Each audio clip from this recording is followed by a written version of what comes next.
Yo, it's me, it's the SEOTT. Time for the first review in the countdown. Halloween Horror Month 2020. Oh, yeah. And we got Unsane. Unsane. And Unsane tells the story of Sawyer, who has been dealing with a stalker for the past year. She moves away from Boston and her mother to live in Pennsylvania, away from him. But she's very away from people. She doesn't want to have any kind of relationship because the only one she really has with the stalker. He turned out to be a stalker. She has no friends. She eats her lunch alone. She sits alone. She's very much a loner. And she starts to try to get out there and have a one-night stand with a guy, but she freaks out and eventually goes for counseling, where due to manipulation, she gets stuck in this mental facility, and eventually she finds her stalker is there, and now she needs to get out. Now, I think the question should be whether or not her stalker is actually there. But there's a certain point. They try to make you guess whether or not he's really there. Because at the beginning, she's hallucinating him. Seeing him at work. She thinks the guy she's hooking up with is him, even though she knows it's not him. I don't know, she's constantly seeing this guy. And so she goes to see this mental health facility. And during this therapy session, this woman asks her if she's ever had suicidal thoughts. She says yes, she used to, but not anymore. And then they ask specifically if she knew how she would do it. So she lays out this plan about what she would do, and they decide, hey, we're going to make her sign this thing. They tell her it is the standard stuff, but what it actually is she's signing herself 24 hours in this mental facility. And it ends up being that this is a scam. This mental facility is scamming people to get their insurance money. That's all it is. She meets Jay Farrell's character, and he ends up being someone trying to prove this stuff. And he's a reporter or something. He's trying to prove that this stuff is going on. She's trying to get out. And eventually, she sees her stalker is there. She tries to tell them, hey, it's my stalker, because she mentions it to the doctor. It's my stalker, he's here. They don't believe her. They say his name is George. And you're questioning whether or not she's seeing things. But for me, there's 2 points that really prove that he's really there. One is when he holds up a letter with her mother's address on it, and you can say, oh, that could be in her head. But without a doubt, we see him. She doesn't see him. We see him put an extra pill in her medication, and then she gets all loopy and drugged up, right? She never saw that. When we see the letter, it's from her point of view. But she never saw him put that in there. So right there we know he is real. So that gives away the mystique. And so eventually David, that's the guy's name, we get to hear the backstory, what happened. She was a doctor or somebody who was helping take care of his mother. When his mother died, they started to get kind of close, but he became obsessed with her. That's what happened. She finally tells her mother about this. She gets locked up, like I said, and she takes Jay Farrell's phone, because he has a secret phone, the cell phone, and calls her mother, and her mother shows up. And right away, as soon as her mother showed up, she should have been released. I know she's an adult. This is a parental figure.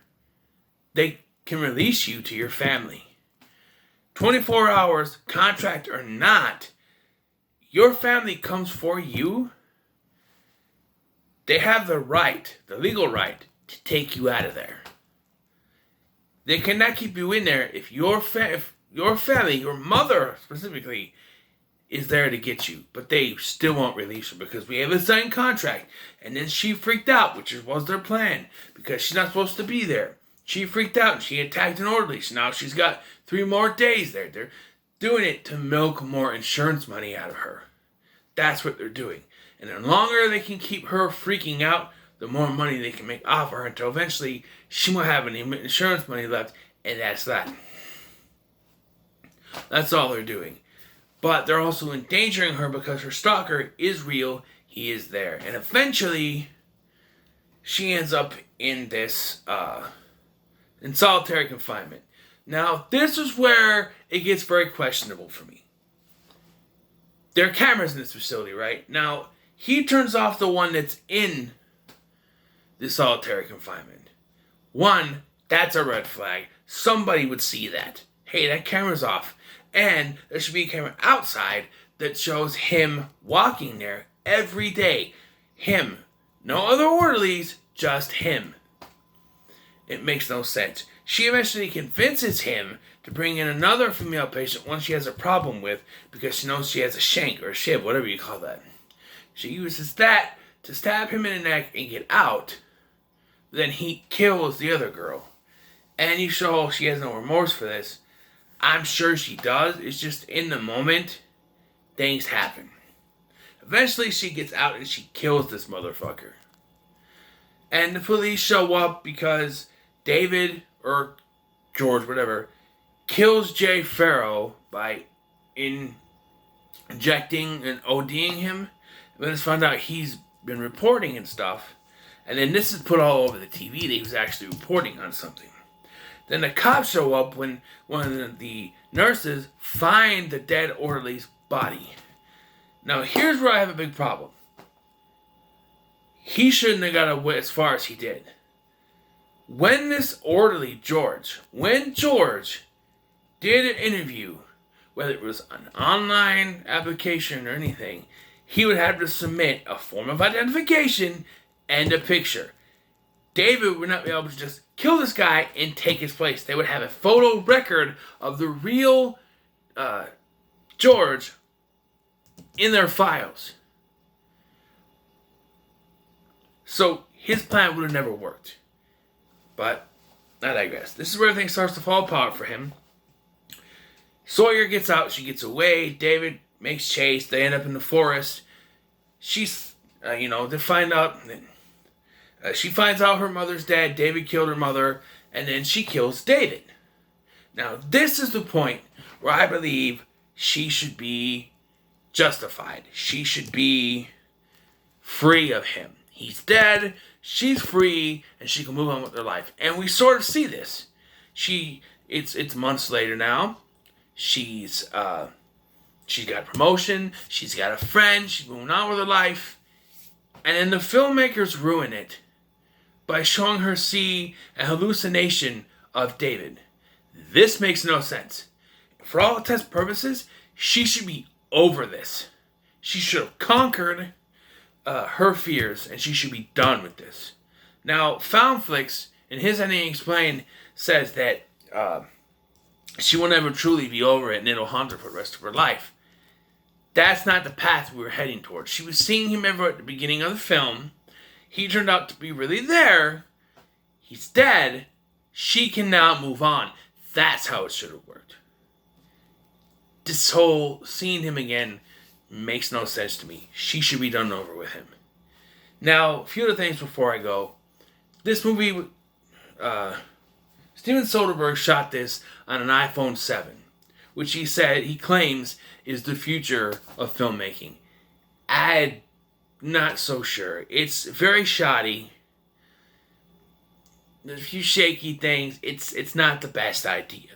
I wouldn't mind saying if they can keep doing these kind of films and kind of update the technique and try to kind of get it where it's semi-perfect, that's fine, but I don't think it's the future of anything. The performances from Claire Foy and Josh Leonard, yes, that Josh Leonard. Josh, I kicked that shit into the river Leonard. Into the creek Leonard. Him. Yes.